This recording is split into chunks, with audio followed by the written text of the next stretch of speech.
بسم اللہ الرحمن الرحیم۔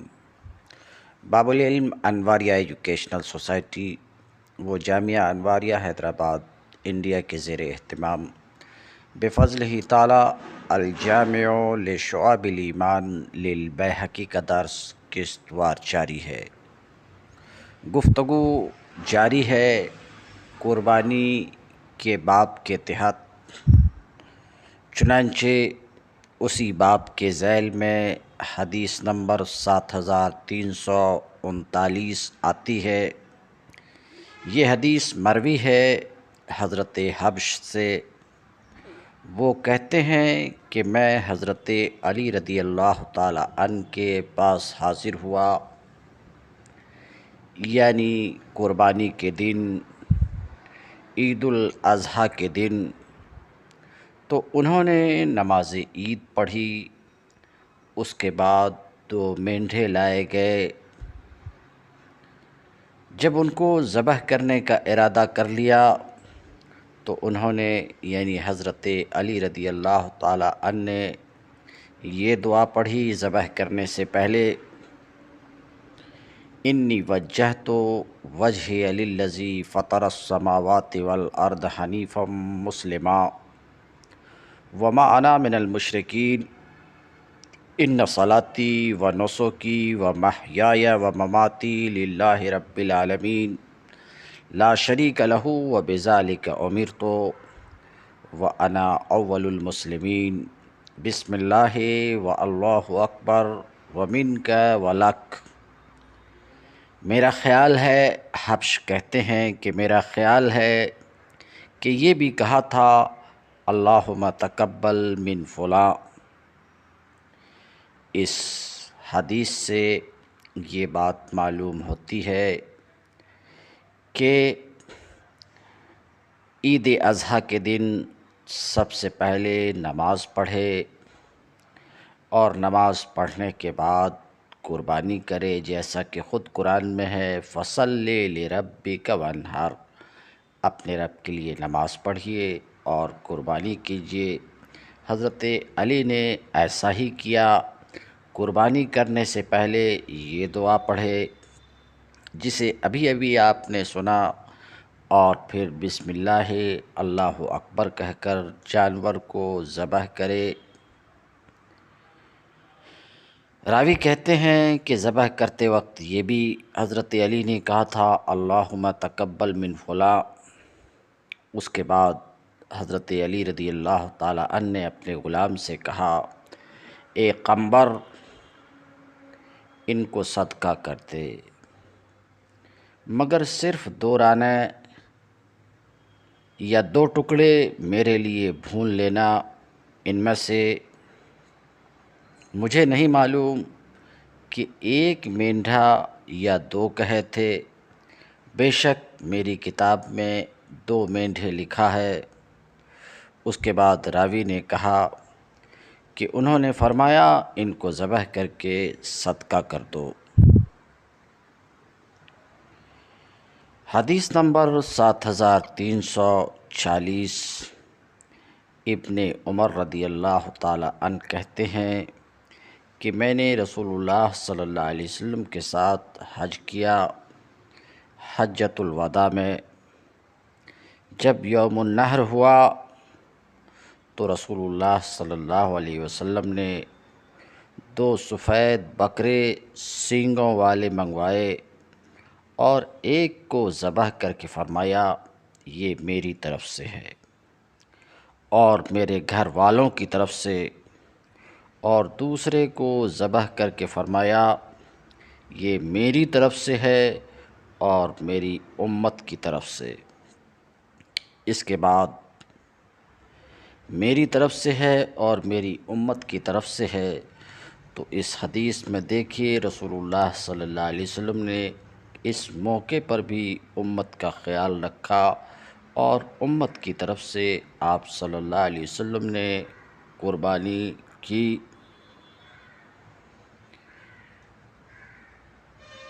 اس کے بعد رسول اللہ صلی اللہ علیہ وسلم نے فرمایا جو شخص 1 سینگوں والا مینڈھا ذبح کرے گویا اس نے 100 اونٹ ذبح کیے، اور جو شخص خصی کو ذبح کرے گویا اس نے 50 اونٹ ذبح کیے، اور جس نے ایک تنبی ذبح کی گویا اس نے ایک گائے ذبح کی، اور جس شخص نے ایک گائے ذبح کی گویا اس نے 10 اونٹ ذبح کیے۔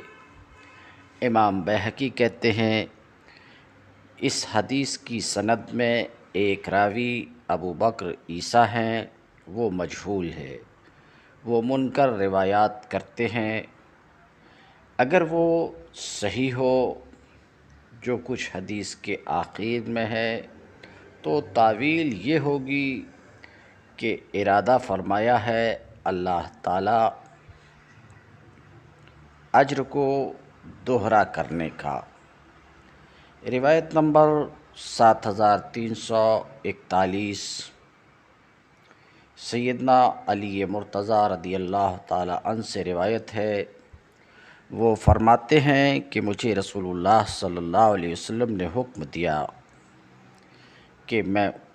دیا، میں اونٹوں کے پاس کھڑا ہوا، مجھے حکم دیا، میں نے ان کا گوشت تقسیم کیا، اس کے بعد حکم دیا، میں نے ان کی چادریں اور ان کی کھالیں تقسیم کر دی، صدقہ کر دیا۔ اس حدیث کو بخاری نے روایت کیا ہے صحیح میں قبیصہ سے اور محمد بن کثیر سے، انہوں نے سفیان سے۔ حدیث نمبر 7342، حضرت بریدہ سے روایت ہے، وہ روایت کرتے ہیں اپنے والد سے، وہ روایت کرتے ہیں نبی کریم صلی اللہ علیہ وسلم سے کہ آپ صلی اللہ علیہ وسلم نے فرمایا، میں نے تم لوگوں کو قربانیوں کا گوشت 3 دن سے اوپر کھانے کو منع کیا تھا۔ اس سے ہم نے ارادہ کیا تھا کہ اہل کشادگی ان لوگوں پر کشادگی کریں جن کو فراخی میسر نہیں ہے۔ اب تم لوگ کھاؤ جو کچھ تم چاہو اور جمع کر کے بھی رکھو۔ روایت نمبر 7343، طارق بن شہاب کہتے ہیں کہ سلمان نے کہا کہ ایک آدمی ایک مکھی کی وجہ سے جنت میں چلا گیا تھا، اور ایک دوسرا آدمی ایک مکھی کی وجہ سے جہنم میں۔ لوگوں نے پوچھا کیسی مکھی؟ سلمان نے ایک آدمی کے کپڑوں پر بیٹھی ہوئی مکھی کو دیکھا تو فرمایا یہ مکھی۔ لوگوں نے کہا کہ کیا ہوا اس کو؟ انہوں نے کہا کہ 2 مسلمان آدمی جا رہے تھے، ان کا ایسے لوگوں پر گزر ہوا جو ایک بت کے آگے جم کر اعتکاف بیٹھے تھے۔ انہوں نے دونوں سے کہا کہ تم ہمارے بت پر کوئی چیز قربان کرو۔ انہوں نے کہا ہم اللہ کے ساتھ کسی شے کو شریک نہیں کریں گے۔ تو بت پر بیٹھے ہوئے لوگوں نے کہا کہ جو چیز تم چاہو قربانی کر دو، خواہ ایک مکھی ہی صحیح۔ دونوں نے ایک دوسرے کی طرف دیکھ کر کہا کیا خیال ہے؟ ایک نے کہا کہ ہم اللہ کے ساتھ کسی شے کو شریک نہیں کریں گے، چنانچہ وہ قتل کر دیا گیا، لہٰذا وہ جنت میں داخل ہو گیا۔ دوسرے نے اپنا ہاتھ اپنے چہرے پر مارا اور مار کر ایک مکھی پکڑی، اس مکھی کو اس نے بت کے اوپر ڈال دیا، لہٰذا وہ جہنم میں چلا گیا۔ اس روایت سے یہ بات بھی معلوم ہوتی ہے کہ اللہ تعالیٰ کو شرک کسی بھی حال میں گوارا نہیں ہے، پسند نہیں ہے۔ اس بیان پر، اس روایت پر الجامع کی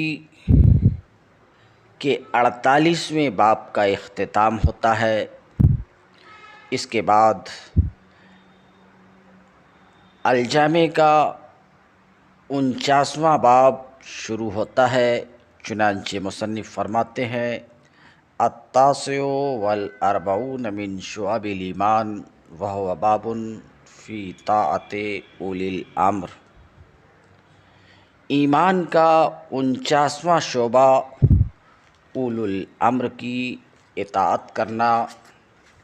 اللہ رب العزت ارشاد فرماتا ہے، یعنی اولو الامر کی اطاعت ہے۔ تو اس درس میں ہم جانیں گے کہ اولو الامر کون ہے اور اس کی اطاعت کس طرح سے ہے۔ چنانچہ اولو الامر کی اطاعت واجب ہے وہ اللہ تعالیٰ کے اس قول کی وجہ سے: یا ایھا الذین آمنوا اطیعوا اللہ واطیعوا الرسول واولی الامر منکم فإن تنازعتم فی شیء فردوہ الی اللہ والرسول۔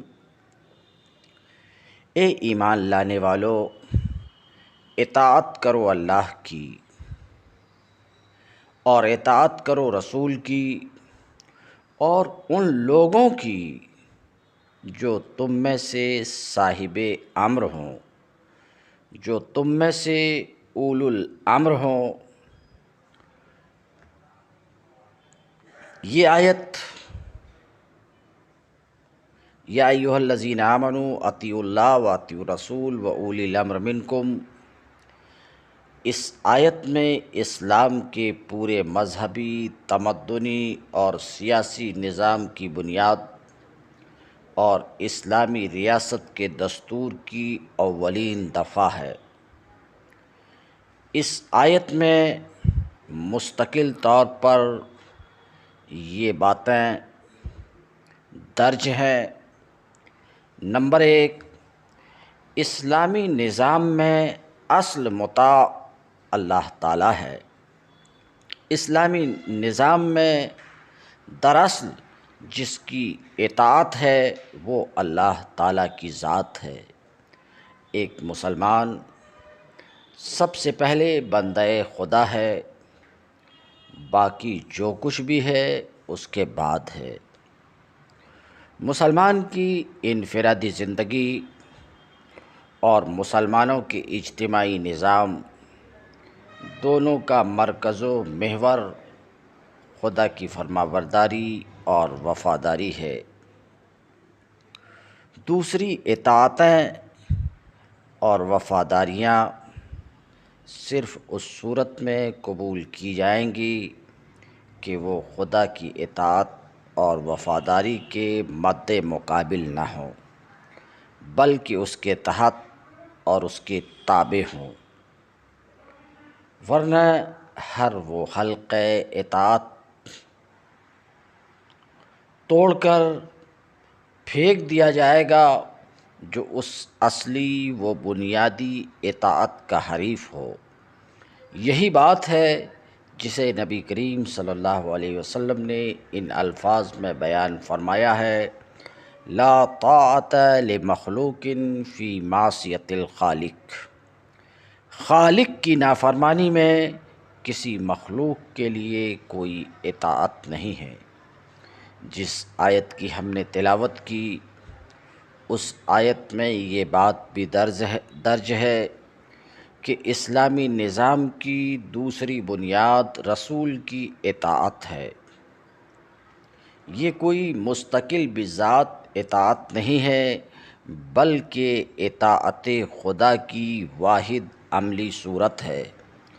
رسول اس لیے مطاع ہے کہ وہی ایک مستند ذریعہ ہے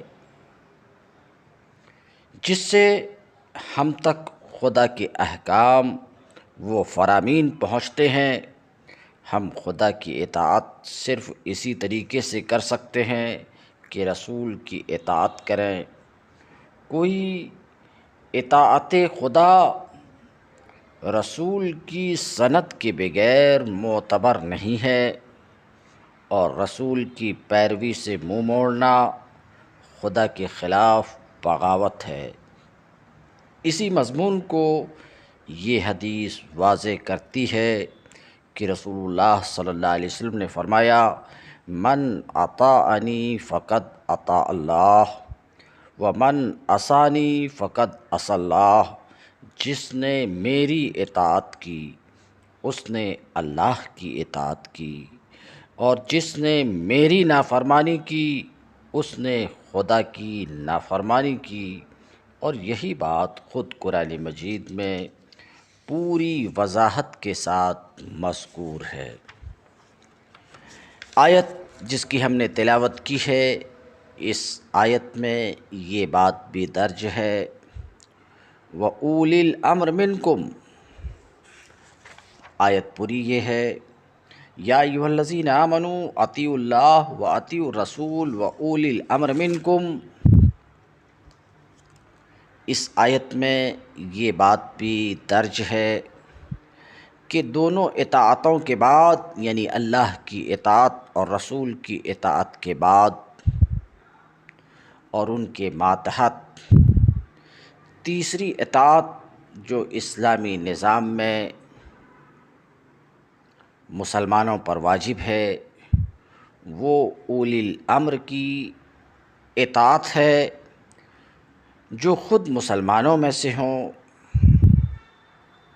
اولی الامر کے مفہوم میں وہ سب لوگ شامل ہیں جو مسلمانوں کے اجتماعی معاملات کے سربراہ ہوں، خواہ وہ ذہنی و فکری رہنمائی کرنے والے علماء ہوں یا سیاسی رہنمائی کرنے والے لیڈر یا ملکی انتظام کرنے والے حکام یا عدالتی فیصلے کرنے والے جج یا تمدنی و معاشرتی امور میں قبیلوں اور بستیوں اور محلوں کی سربراہی کرنے والے شیوخ اور سردار۔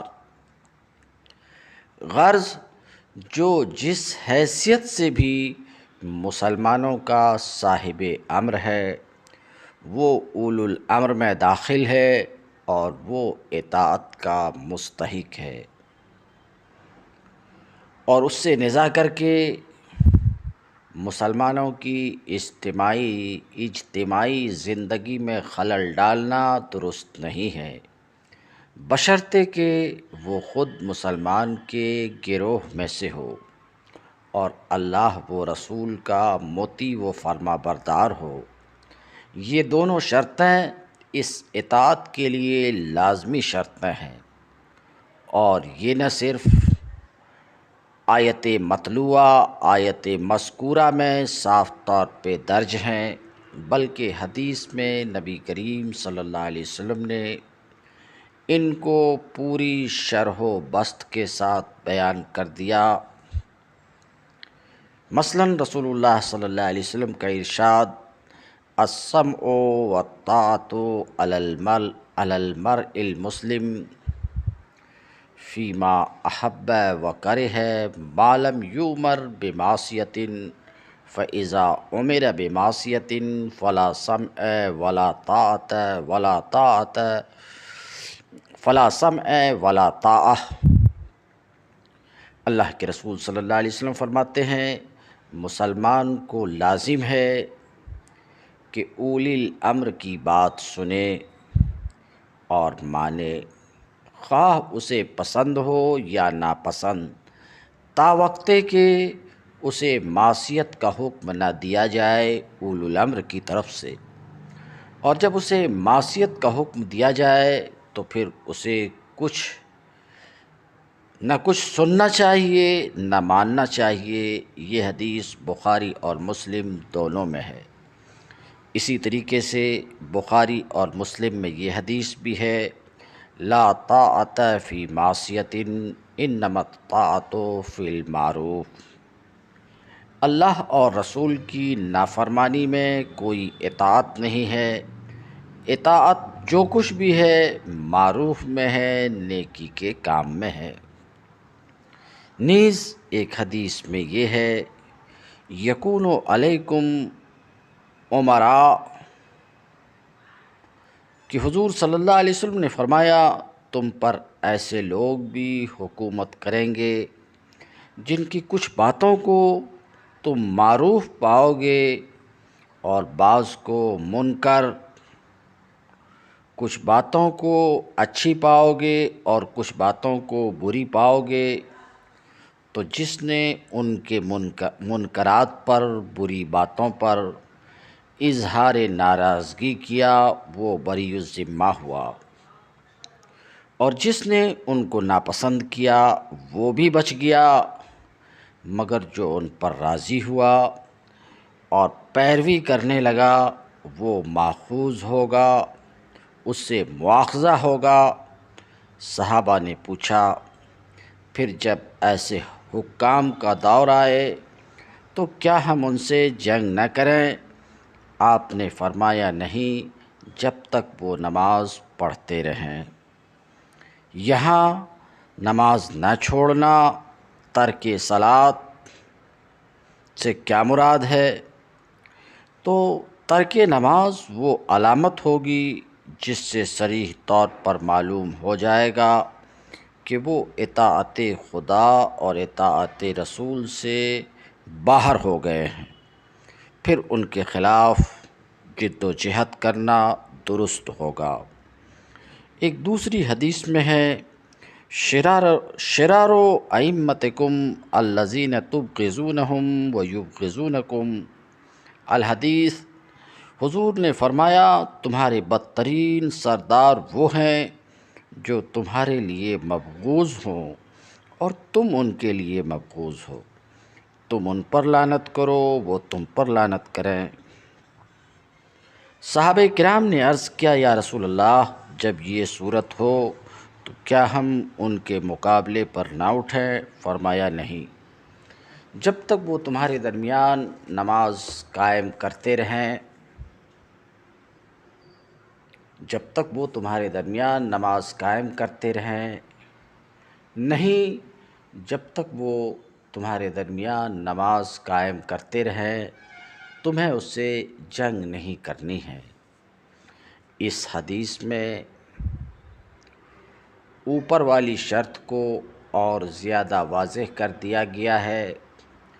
اوپر کی حدیث سے گمان ہو سکتا تھا کہ اگر وہ انفرادی زندگی میں نماز کے پابند ہوں تو ان کے خلاف بغاوت نہیں کی جا سکتی، لیکن یہ حدیث بتاتی ہے کہ نماز پڑھنے سے مراد دراصل مسلمانوں کی جماعتی زندگی میں نماز کا نظام قائم کرنا ہے، یعنی صرف یہی کافی نہیں ہے کہ وہ لوگ خود پابند نماز ہوں، بلکہ ساتھ ہی یہ بھی ضروری ہے کہ ان کے تحت جو نظام حکومت چل رہا ہو وہ کم از کم اقامت صلاۃ کا انتظام کرے۔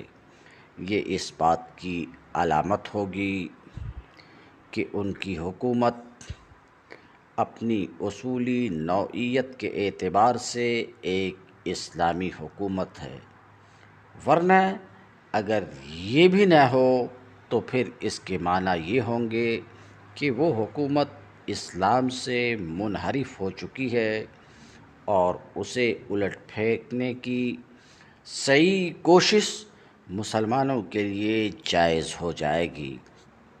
اسی بات کو ایک اور روایت میں اس طرح بیان کیا گیا ہے کہ نبی کریم صلی اللہ علیہ وسلم نے ہم سے من جملہ اور باتوں کے ایک اس امر کا بھی عہد لیا، ان لا ننازع الامر اہلہ، کہ ہم اپنے سرداروں اور حکام سے نزاع نہ کریں، الا یہ کہ ہم ان کے کاموں میں کھلا کھلا کفر دیکھیں جس کی موجودگی میں ان کے خلاف ہمارے پاس خدا کی حضور پیش کرنے کے لیے دلیل موجود ہو۔ اس آیت میں یہ بات بھی مندرج ہے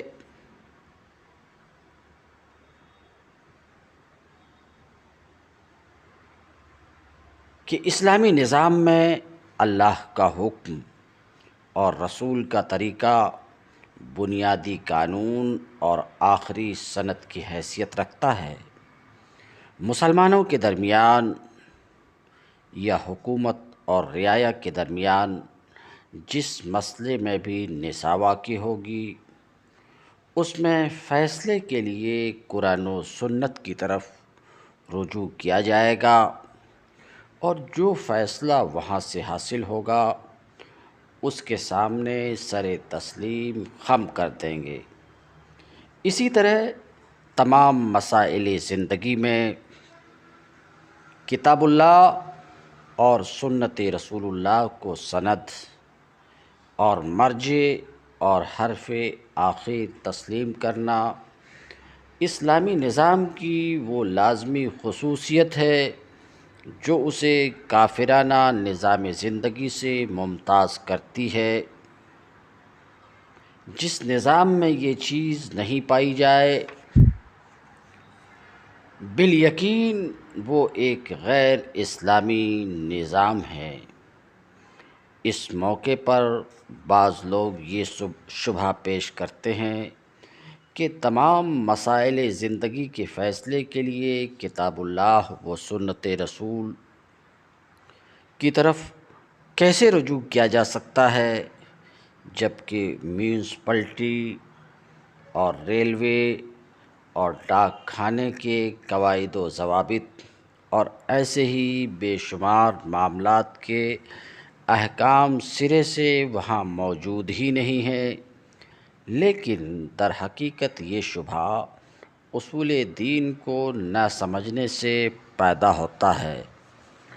مسلمان کو جو چیز کافر سے ممتاز کرتی ہے وہ یہ ہے کہ کافر مطلق آزادی کا مدعی ہے، اور مسلمان فی الاصل بندہ ہونے کے بعد صرف اس دائرے میں آزادی سے فائدہ اٹھا سکتا ہے جو اس کے رب نے اسے دی ہے۔ کافر اپنے سارے معاملات کا فیصلہ خود اپنے بنائے ہوئے اصول اور قوانین اور ضوابط کے مطابق کرتا ہے، اور سرے سے کسی خدائی سند کا اپنے آپ کو حاجت مند سمجھتا ہی نہیں۔ اس کے برعکس مسلمان اپنے ہر معاملہ میں سب سے پہلے خدا اور اس کے رسول کی طرف رجوع کرتا ہے، پھر اگر وہاں سے کوئی حکم ملے تو وہ اس کی پیروی کرتا ہے، اور اگر کوئی حکم نہ ملے تو وہ صرف اسی صورت میں آزادی عمل برتتا ہے، اور اس کی یہ آزادی عمل اس حجت پر مبنی ہوتی ہے کہ اس معاملے میں شارع کا کوئی حکم نہ دینا اس کی طرف سے آزادی عمل عطا کیے جانے کی دلیل ہے۔